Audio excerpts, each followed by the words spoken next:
An excerpt from A Gangster in the Family by Julie Skolnik. That's me. Shot. On August 1st, 1923, Jacob Gurrah Shapiro, a wet-washed truck driver, and William Footsie Weissman, a theatrical musician, were walking together along Essex Street on Manhattan's Lower East Side. As they neared the corner of Broome Street, an unknown number of men exited a vehicle, guns in hand, and opened fire on them. As bullets flew, both Gurrah and Footsie were shot, as well as two bystanders. Records show that on that particular midsummer day in New York City, the weather was unseasonably cool and dry. The busy streets of Manhattan's Lower East Side were filled with people enjoying the comfortable weather. Newspapers of the era reported that 15 shots were fired. Gurrah and Footsie were both shot twice, and two female bystanders were each struck once. One of the women struck by a bullet, Gussie Schwartz, owner of a candy store at 77 Essex Street, was seated and holding her baby at the time she was hit. The baby was unhurt, and all four shooting victims survived. Footsie, the theater musician, was badly injured by one bullet to his head and another to his leg. He fell to the ground immediately. Gurrah was grazed by a bullet on his chin and was hit in the abdomen by a second bullet, but he did not fall to the ground. In the commotion that followed the hail of gunfire, people attended to the two wounded females as well as to Footsie, who lay bleeding on the sidewalk in front of 73 Essex Street.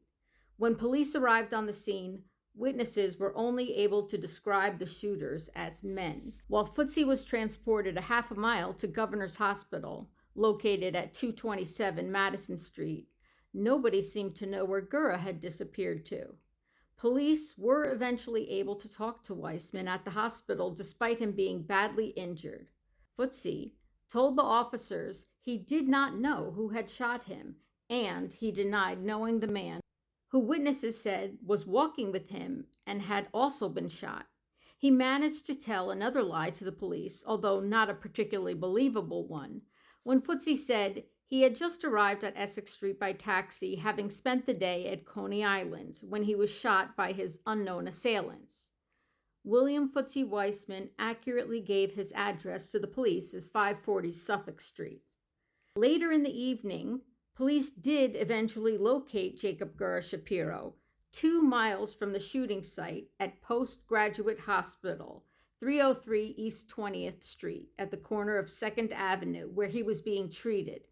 When asked by detectives how he had gotten to the hospital, Gurrah told them that he took a taxi cab. Like Footsie, Gurrah also denied knowing anything about the man he was seen walking with, and even claimed to know nothing about a shooting taking place on the corner of Essex and Broome Street. When police asked Gurrah his address, he told the truth, 52 Stagg Street in Brooklyn, but claimed he had been shot by men attempting to rob him as he walked alone on East 1st Ave near 24th Street, more than 1 mile from the corner of Essex and Broome. Given the story of a separate shooting incident, detectives were dispatched to East 1st Avenue to investigate. Unsurprisingly, police were unable to locate a single person who had any inkling of gunshots being heard anywhere in the vicinity of East 1st Avenue and 24th Street. It seemed New York City's police had a bit of a mystery on their hands. Outside of accurate names, addresses, and occupations, the NYPD didn't know or understand the connection between Gurrah and Footsie. Police had no leads on the identities of the men who shot them or why Gurrah and Footsie had been targeted for death. In the first 24 hours after the shooting, all police figured out was that Gurrah had lied to them about being shot on East 1st Street. With the aid of statements from hospital workers, detectives learned that Jacob Gurrah Shapiro had also lied about arriving at the hospital in a taxi cab. Witnesses at Postgraduate Hospital told detectives they saw a private touring car with several men inside that immediately drove away from the hospital. They described police how Gurrah had astonishingly exited the vehicle unassisted and walked on his own into the hospital, bleeding from his chin and wearing a blood-soaked shirt. Arrested. William Weissman acquired his nickname Footsie by his fellow theatrical musicians because he used to tap his foot in time with the music. If newspaper reporters had known Footsie's profession on the day after the shooting, they might have asked him if the leg he was shot in was the same leg he used to keep time with the music. It's stunning that Footsie was even able to speak with police at Governor's Hospital after having been shot in both his leg and his head. In the absence of more accurate information, New York City police decided to arrest Jacob Gurrah Shapiro at Postgraduate Hospital and Footsie Weissman at Governor's Hospital. Both men were charged with suspicion of felonious assault. Despite the grave nature of their wounds not allowing them to leave the hospital, they were indefinitely detained. In fact, Footsie's head injury was so serious that he would remain in the hospital for the duration of the summer, unable to make any further statements.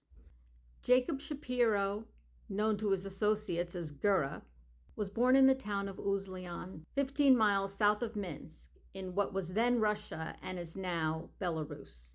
My family on my father's side also came from Uzlian. Uzlian was a town of 600 people. Jacob Shapiro is my relative. Jacob Shapiro, who later, after coming to the United States, became a gangster of the 1920s, 30s, and 40s. Ultimately part of Lucky Luciano's syndicate, a voting commission of Jewish and Italian gangsters.